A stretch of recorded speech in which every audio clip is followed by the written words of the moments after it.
آج میں صفیہ بانو اپنے 28 سالہ دوران نیا ملازمت میں اخذ کروا چکی ہوں اور ان کی روک تھام اور پست معیار تعلیم کے اصلاح کے لیے آواز اٹھا کر یا لکھ کر مخالفت کی تو بدلے میں 6 سال کے دورانیے میں 10 تبادلوں کا سامنا کرنا پڑا۔ سیاسی کارکنوں نے اسکول سے نکلنے کے لیے پولیس تھانے میں شکایت درج کروانے، اسکولز کو تالے لگوانے کے لیے، حتیٰ کہ میرے کردار پر بہتان لگانے کے لیے، مجھ پر الزام عائد کرنے کے لیے کہ میں اساتذہ اور طالبات کی ویڈیو بنا کر اپلوڈ کرتی ہوں، انہیں بدنام کرتی ہوں۔ ان الزامات کو لگاتے ہوئے بھی انہوں نے معمولی بھی ایک عورت ہونے کے ناطے ایک کہتے ہیں بلوچستان کی چادر اور چار دیواری، اس کا لحاظ رکھتے ہوئے ایک لمحے کے لیے بھی نہیں سوچا گیا ہے کہ ہم کسی کی بہن، بیٹی اور بیوی پر ایسے الزامات لگا کر اس کے نتائج کتنے سنگین ہو سکتے ہیں۔ ڈپارٹمنٹ کی لاچاری کو مد نظر رکھ کر اب عدالتوں سے رابطے میں ہوں، جو میرے لیے ایک انتہائی تکلیف دہ عمل ہے۔ نہ میرے والدین نے سوچا تھا اور نہ ہی میرے بھائیوں اور شوہر نے سوچا تھا کہ ہم پڑھا کر، لکھا کر، نوکری کے لیے بیچ کر قوم کی خدمت کرنے والدین کے جو جذبات مجروح ہوئے ہیں، وہ کوئی میرے والدین سے پوچھے کہ ان کی بیٹی آج عدالتوں کے چکر لگا رہے ہیں، اور بھائی والد آج اس بات پر متفق ہے کہ قبل از وقت 11 سال پہلے اپنے ریٹائرمنٹ کا فیصلہ لے لو، اور جو میں لے چکی ہوں۔ اس تمام مسائل کو جو میرے خلاف الزامات عائد ہیں، ان کی حساب لینے کے بعد، اپنے حق میں فیصلہ آنے کے بعد ڈپارٹمنٹ کو خیر بات کہنے کا فیصلہ لے چکی ہوں۔ اور میں بلوچستان کے عوام کو میں یہ پیغام دینا چاہتی ہوں کہ بیٹی کو پڑھانا والدین کی قربانی بے شک ہے، مگر اسے ایک خطا ہی سمجھ لیجئے۔ بلوچستان کی جو موجودہ صورتحال ہے، میں سمجھتی ہوں کہ بیٹیوں کو میٹرک سے آگے پڑھنے کی غلطی کوئی والدین نہ کرے، کیونکہ میری طرح وہ عدالتوں کی اور سیکریٹریٹ کی اور ڈائریکٹریٹ کی اور پریس کلبوں کی اور ٹی وی چینلز کی دھکے کھاتی رہیں گی، اور بلوچستان کی چادر اور چار دیواری کو یہ جاگیردار، یہ سیاستدان اور ہماری اساتذہ تنظیمیں اس ڈپارٹمنٹ میں، ایجوکیشن ڈپارٹمنٹ میں رسوائی کا سبب بن رہی ہیں۔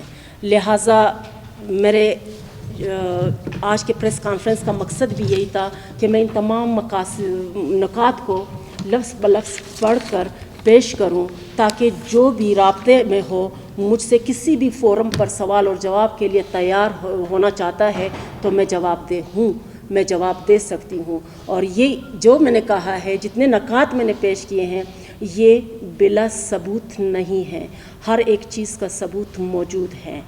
6 سال میں 10 تبادلے ہوئے ہیں۔ کوئی ڈپارٹمنٹ سے پوچھے کہ کیوں ہوئے ہیں، ڈائریکٹر صاحب سے پوچھے کہ کیوں کیے ہیں یہ تبادلے، سیکرٹری صاحب سے پوچھے کیوں کیے یہ تبادلے، ڈی او صاحب سے پوچھے کیوں کیے یہ تبادلے، کیونکہ وہ مفلوج ہو چکے ہیں، ہمارا ڈپارٹمنٹ مفلوج ہو چکا ہے۔ لہٰذا مجھے اپنے ڈپارٹمنٹ سے کوئی شکوہ نہیں ہے، شکوہ اگر ہے تو مجھے اپنے بلوچستان کے غریب اور ان پڑھ عوام سے ہے، جو اپنے بچوں کو پڑھاتے ہیں۔ وہ یہ نہیں دیکھتے کہ ہمارے بچوں کے حقوق کیا ہے، وہ مجھ سے رابطہ کرے۔ تمام والدین جن کے بچے اسکول میں پڑھ رہے ہیں، سرکاری اسکولوں میں، وہ مجھ سے رابطہ کرے، میں ان کو بتاؤں گی کہ ان کے بچوں کے حقوق کیا ہے۔ سرکار ایک اچھا خاصا بجٹ ہر اسکول کو دے رہا ہے، وہاں پہ اسٹیشنری کی کمی نہیں ہے، اسکول کتابوں کی کمی نہیں ہے، سلیٹ تختی کی کمی نہیں ہے، لیکن اس کے باوجود ہمارے بچے سرکاری اسکولوں میں خوارزار ہیں۔ اس کی وجہ یہی ہے کہ ہمارے جاگیردار اور سیاستدانوں نے رشوت، سفارش اور اپنے اپروچ کے تحت اپنے انگوٹھا چاپ کو وہاں تعینات کر کے یا وزیروں کو بٹھا کر سرکاری تعلیمی اداروں کا بیڑا غرق کر دیا ہے۔ آواز میں نے بلند اس لیے کی ہے کہ مجھے انصاف چاہیے اپنے انصاف کے لیے، کیونکہ آواز تو میں 28 سال سے بلند کر رہی ہوں۔ میں نے 28 سال میں کبھی کسی کے سامنے سر نہیں جھکایا۔ میں نے بچوں کے تعلیم کے لیے اپنے فرائض کو فرض سمجھ کر، فرض الہی سمجھ کر میں نے ادا کیا ہے۔ اور جس خاندان سے میرا تعلق رہا ہے، جہاں سے میں نکلی ہوں، وہ ایک ایسی فیملی جہاں عورتوں کو چوڑیاں نہیں پہنائی جاتی تھی کہ نامحرم ہماری عورتوں کی چوڑیوں کی کنک سنے گی۔ آج ان کی بیٹی عدالتوں میں، پریس کلب میں، سیکریٹریٹ میں گھوم پھر رہی ہے، تو یہ ایک تکلیف ہے۔ تکلیف کی وجہ سے آج میں اس اقدام پر مجبور ہوئی ہوں تاکہ میں دنیا کو دکھا سکوں کہ ہمارے پاس قابلیت کی کمی نہیں ہے. اگر پرائیویٹ اسکولوں کی ہم تعریف کرتے ہیں تو وہاں بھی ہمارے ہی لوگ بیٹھے ہوئے ہیں. ہمارے قابل طلبہ و طالبات جب ان کو اپنے ہی سرکاری عدالتوں میں میرٹ کی بنیاد پر انصاف نہیں ملتا تو وہ جاتے ہیں پرائیویٹ اسکولوں کا رخ کرتے ہیں. تو وہاں تعلیم کی وجہ بھی وہی قابل اور میرٹ پر آئے ہوئے لوگ ہیں جن کو ہمارے ہاں میرٹ کا قتل کر کے صرف اور صرف جاگیردارانہ اور سیاست دانانہ جو نظام ہے اس کے تحت ہمارے اسکولوں کو برباد کیا جا رہا ہے. میں یہ آواز عوام تک پہنچانا چاہتی ہوں. میرے اپنے سیکرٹری مفلوج ہے، ان کا قلم غلام ہے اس سسٹم کے ہاتھوں. میرا ڈائریکٹر مفلوج ہے، ان کا قلم غلام ہے اس سسٹم کے ہاتھوں. مجھے اپنے سسٹم کے، اپنے ڈپارٹمنٹ کے کسی بھی آفیسر سے کسی قسم کی شکایت نہیں ہے.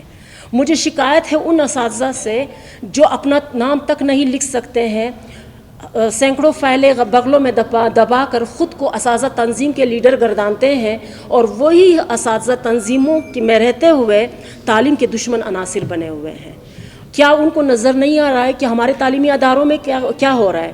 کیا اساتذہ تنظیموں کے لیڈران کی ذمہ داری صرف یہ ہے کہ دھرنے دے، زندہ آباد اور مرد آباد کے نعرے لگوائے؟ کیا صرف تنخواہ میں 10%، 15% اضافے کے لیے یہ لوگ چیخیں؟ کیا صرف اسکولوں میں جا کر ٹیچر سے چندہ جمع کروائیں؟ کیا کبھی انہوں نے یہ سوچا ہے کہ ہمارے سرکاری اسکول میں بچے ٹاٹ پر کیسے ٹاٹوں پر بیٹھے ہوئے ہیں؟ ان کے پاس جو کرسیاں ہیں وہ کس حالت میں ہیں؟ ایک ٹیچر 5 کلاسوں کو کنٹرول کرتی ہیں. کیا ہمارے اساتذہ تنظیموں کو یہ نظر نہیں آ رہا ہے؟ سسٹم کو صحیح کرنے کے لیے اساتذہ تنظیموں کی ضرورت ہے، مگر اساتذہ تنظیموں کی سرگرمیاں جو ہے وہ صرف اور صرف وسائل کے جمع کرنے میں ہیں. جس طرح جاگیردار اور سیاستدان تجوریاں بڑھ رہے ہیں، اسی طرح ہمارے اساتذہ تنظیموں میں شامل اساتذہ جو ہے وہ بھی توہین کر رہے ہیں اس پیشے کی. مجھے ان سے شکوہ ہے کہ انہیں ایسا نہیں کرنا چاہیے. انہیں ہمارے آفیسرز کو مجبور نہیں کرنا چاہیے. ہم جونیئر کو لا کر سینئر کے پوسٹوں پہ نہیں بٹھانا چاہیے.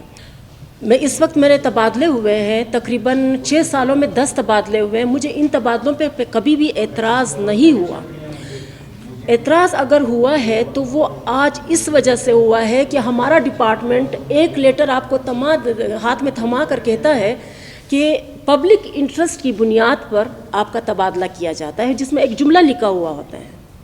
جبکہ میں جانتی ہوں، بذات خود میں جانتی ہوں کہ جس اسکول میں گئی ہوں، آپ ہر آفیسر کو ایک فورم پہ بلائیں، مجھے وہاں بلا لیں، میں بیٹھتی ہوں ان کے سامنے. ہر آفیسر نے مجھے جو اسکول دیا ہے اس کی مثال ایک استبل کی ہوتی ہے، جسے میں کئی مہینوں میں کئی دنوں میں ایک ماڈل کا درجہ دے دیتی ہوں.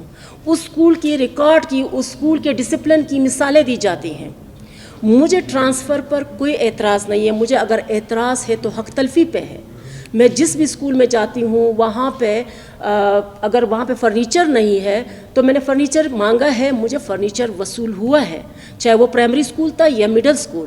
لیکن ہائی اسکول میں جہاں میرے چند لاکھوں کا بجٹ تھا، وہاں میں نے اپنے بچوں کے لیے اسٹیشنری تک مہیا کی ہے. آج کے دور میں اگر آپ مارکیٹ میں جائیں گے، سرکاری اسکول کے لیے تختی اور سلیٹ کا ذکر کریں گے تو وہ ہنستے ہیں کہ سرکاری اسکول میں ابھی بھی تختی اور سلیٹ رائج ہے. یہ تو ابھی ختم ہو چکا ہے سسٹم. لیکن میں نے ہر اسکول میں تختی اور سلیٹ کو رائج کر دیا ہے، کیونکہ سرکاری اسکول میں پڑھنے والے بچے غریب والدین کے بچے ہیں جن کی ہر ضرورت پہ ہمیں نظر رکھنی ہوتی ہے.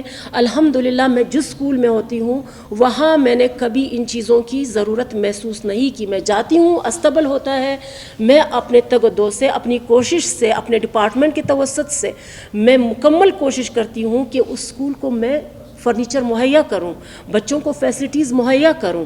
پرائمری اور مڈل اسکولوں میں جب میرے پاس بجٹ نہ ہوا کرتا تھا، میں والدین کی میٹنگ کرتی تھی، والدین کو اس بات پر آمادہ کرتی تھی کہ ہم منتھلی ہر بچہ 5 روپے سے لے کر 2019 تک، جب میں اس سروس دورانیے میں تھی، میرے پاس مڈل اسکول تھے، ہر بچے سے 10 روپے تک ہم منتھلی جمع کرتے تھے والدین کی مرضی سے.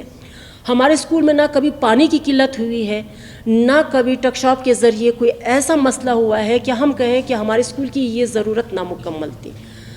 اسکول کو اچھا خاصا بجٹ سرکار کی طرف سے مل رہا ہے. اسکول میں کرسیاں کیوں نہیں ہے یہ پوچھنے والا کوئی کیوں نہیں ہے. یہ بجٹ کہاں جا رہا ہے؟ پرسنٹیج کی صورت میں جاگیردارانہ حقوق کی صورت میں، ان کو یہ حصہ داری کی صورت میں یہ بجٹ تقسیم ہو رہا ہے۔ میرے ساتھ جو کچھ ہوا ہے اس کی وجہ صرف اور صرف یہی بجٹ ہوتے ہیں۔ جاگیرداروں نے اسکول کھولے ہیں، وہ بجٹ حاصل کرتے ہیں، جو فنڈ ان کو ملتا ہے جاگیردار اور اسکول انتظامیہ میں جو ہیڈ ماسٹر اور ہیڈ مسٹریس ہوتی ہے، یہ بجٹ تقسیم کیا جاتا ہے۔ میرے اسکول میں اس وقت گورنمنٹ گرلز ہائی اسکول حاجی نیاز پشتون باغ میں یہی مسئلہ آیا ہے کہ حاجی نیاز محمد شمشوزے نے لڑکیوں اور لڑکوں کے تعلیم کے نام پر 2 اسکول کھولے ہیں۔ ایک اسکول وراثت میں ایک بیٹے کو دیا ہے، دوسرا اسکول جو گرلز اسکول ہے وہ دوسرے بیٹے کو دیا ہے۔ جو گرلز اسکول جس بیٹے کے وراثت میں ہے ان کی بیوی بھی اسی اسکول میں ٹیچر ہے، جو اسکول کو چلنے نہیں دیتی۔ 2013 سے یہ اسکول ہائی ہو چکا ہے۔ اس اسکول میں سائنس ٹیچر کے ہوتے ہوئے بھی میٹرک میں کوئی بھی بچی میٹرک پاس نہیں کر پائی تھی۔ 2019 تک کوئی بھی بیچ یہاں اس اسکول سے میٹرک پاس نہیں کیا ہے کسی بھی بچی نے۔ آج وہاں سے سائنس طالبات نکل رہی ہیں، کالجز میں داخلہ لے رہی ہیں، 2020 میں بھی گئی ہیں، 2021 میں بھی گئی ہیں۔ تو اس کی وجہ کیا ہو سکتی ہے؟ تو لازمی بات ہے اب میرے سامنے تو یہ رکاوٹیں آئیں گی۔ اب ان رکاوٹوں کا سدباب کرنے کے لیے ڈپارٹمنٹ کو ایکشن لینے کی بجائے انہوں نے مجھے ٹرانسفر کر دیا، یہ کہہ کر کہ جاگیردار جو ہے وہ آپ کو وہاں رہنے نہیں دے رہا ہے۔ کیا ہم جاگیرداروں کے ڈر سے تعلیمی اداروں کے دروازے بند کر دیں؟ کیا جاگیردار ہمارے تعلیمی اداروں پر جن پہ سرکار کا لیبل ہے، کیا وہاں ان کی ملکیت رائج ہے؟ یہی تو میرے والد کا سوال ہے، یہی میرے بھائی کا سوال ہے، یہی میرے شوہر کا سوال ہے۔ اگر میرے ڈپارٹمنٹ سے ہے، بلوچستان کی حکومت سے ہے، وزیر اعلیٰ سے ہے، اگر اس جاگیردار نے اسکول پر، یہ ہر جگہ کا مسئلہ ہے، یہ صرف ایک اسکول کا مسئلہ نہیں ہے، پورے بلوچستان کا مسئلہ ہے۔ میں government girls middle school Pashtun آباد میں رہی ہوں، میں گورنمنٹ گرلز ہائی اسکول رحیم گل بلیلی میں رہی ہوں، میں گورنمنٹ گرلز ہائی اسکول حاجی نیاز شمشوزے میں رہی ہوں۔